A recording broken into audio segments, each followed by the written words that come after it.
Hello పిల్లలు, welcome to అనగనగా. పిల్లలు, ఈరోజు మనం తెనాలి రామకృష్ణుడి మాయాగాడిద గురించి తెలుసుకుందాం, సరేనా? అనగనగా అది ఒక విజయనగర సామ్రాజ్యం. ఆ సామ్రాజ్యానికి రాజు శ్రీకృష్ణదేవరాయల వారు. ఆ శ్రీకృష్ణదేవరాయల వారి పాలనలో ప్రజలు సంతోషంగా జీవించేవారు. కానీ అప్పుడప్పుడు కొన్ని సమస్యలు రాజును కలవరపెట్టేవి. అలాంటి ఒక సమస్యతో కొంతమంది గ్రామస్తులు రాజదర్బారుకి వచ్చారు. అందులో ఒక గ్రామస్తుడు, మహారాజా, మా ఊరిలో రాత్రివేళ మా బంగారం పోతుంది, ఎవరు దొంగతనం చేస్తున్నారో అస్సలు అర్థం కావట్లేదు అన్నాడు ఆ గ్రామస్తుడు. మరో గ్రామస్తుడు ముందుకు వచ్చి, అవును మహారాజా, అది ఎలా జరిగిందో ఎవ్వరూ చెప్పలేకపోతున్నారు, మేము గస్తీ పెట్టినా బంగారం మాయమవుతుంది. ఇవన్నీ విని రాజు భయపడిపోయాడు. అంత తెలివైన దొంగ ఎవరబ్బా అని ఆలోచనలో పడ్డాడు. అతడు తన మంత్రిమండలం వైపు చూశాడు. ఎవ్వరూ పరిష్కారం చెప్పలేకపోయారు. ఆ సమయంలో రాజు తెనాలి రామకృష్ణుడి వైపు కొంటెగా తిరిగి చూశాడు. నీ తెలివితో ఈ దొంగను పట్టుకోగలవా రామా అని అడిగాడు. తెనాలి రామకృష్ణుడు చిరునవ్వుతో, అంతేనా మహారాజా, ఒక చిన్న మాయా పద్ధతిలో దొంగను పట్టుకుంటాను చూడండి మరి అని అన్నాడు. అదే రాత్రికి తెనాలి రాముడు గ్రామానికి వెళ్ళి ఒక గాడిదని తీసుకువచ్చాడు.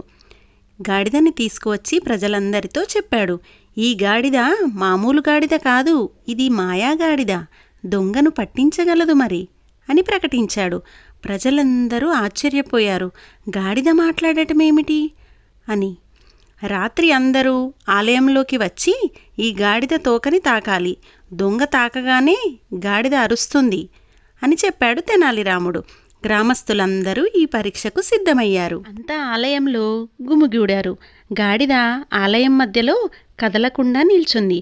అప్పుడు తెనాలి అన్నాడు, ఒక్కొక్కరుగా వచ్చి ఈ గాడిద తోకను తాకండి. ప్రతి ఒక్కరూ గాడిద తోకను తాకారు. కానీ గాడిద మాత్రం ఏమీ పలకలేదు.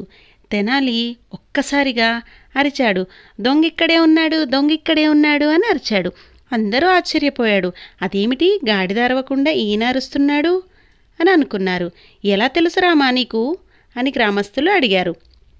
అప్పుడు తెనాలి రాముడు నవ్వుతూ చెప్పాడు, ఈ పరీక్షకు ముందే నేను ఈ గాడిద తోకకు నల్లటి రంగు రాశాను.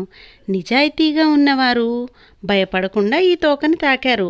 వాళ్ళ చేతులు కూడా నల్లగా మారాయి.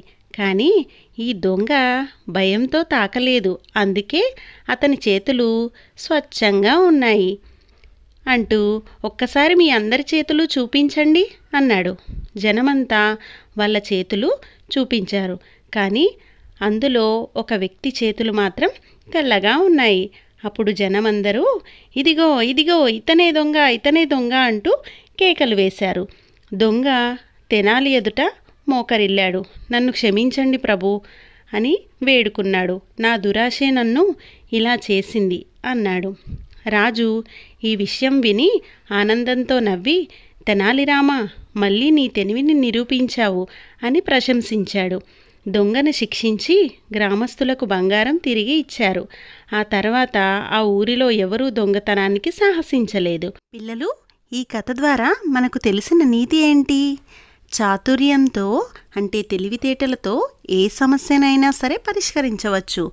కానీ మోసం ఎప్పటికైనా బయటపడుతుందనే సంగతిని మాత్రం గుర్తుంచుకోవాలి. నచ్చిందా? ఈ వీడియో కనుక నచ్చితే తప్పకుండా ఒక లైక్ చేసి షేర్ చేసి మన మరిన్ని లేటెస్ట్ వీడియోస్ కోసం అయితే మన ఛానల్ని తప్పకుండా సబ్స్క్రైబ్ చేస్తారు కదా. Thank you for watching.